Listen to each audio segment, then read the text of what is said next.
Welcome to Confined Spaces Safety, or How Not to Get Stuck, Gassed, or Worse. Let's talk about confined spaces, those cozy little environments like tanks, sewers, crawl spaces, and manholes.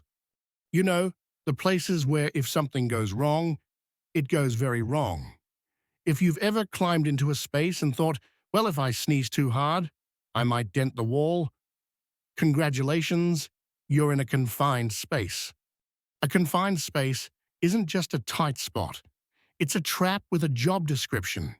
It's big enough for you to enter, has limited ways in and out, and isn't meant for hanging out long term. So no, it's not your in-laws' guest room, but close. Now, let's talk about why these spaces are dangerous. Confined spaces love to surprise you with toxic gases, low oxygen, flash fires, or a sudden dirt avalanche. Basically, if danger had a favorite vacation home, it'd be a poorly ventilated tank with no rescue plan.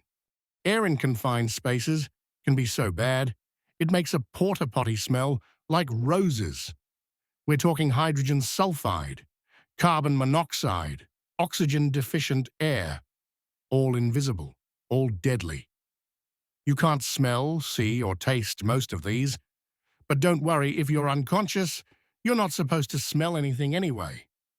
That's why we test the atmosphere before entry, not after someone passes out and you're standing there wondering why Bob hasn't blinked in 4 minutes.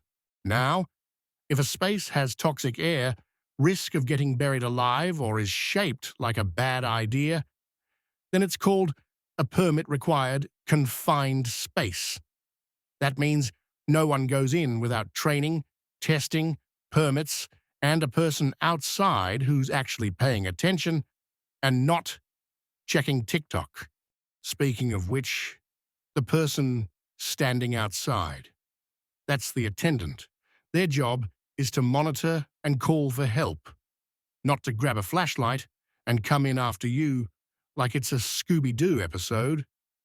Think of them as the bouncer at a sketchy nightclub. Nobody gets in or out unless it's safe. Let's talk gear. You need ventilation, gas monitors, PPE, radios, and sometimes a harness. You wouldn't go skydiving with a backpack full of bricks. Don't enter a confined space with a bad plan and expired batteries. And what about rescue? Here's a tip. If your emergency plan is we'll figure it out, nobody should be going in. A rescue plan means trained people, real equipment, and zero panic. Otherwise, you're not running a crew. You're filming a sequel to your last mistake. So to sum it up, confined spaces are sneaky. They look boring and small, but they can be deadly. Test the air, get the permit, use your PPE, stay in communication, and always have a solid, practiced rescue plan, because in a confined space, things can go south faster than you can say, bad idea. Presented by ComplianceProSafety.com. If this video made you laugh, learn, or double-check your gas monitor, click the like button. Your lungs will thank you.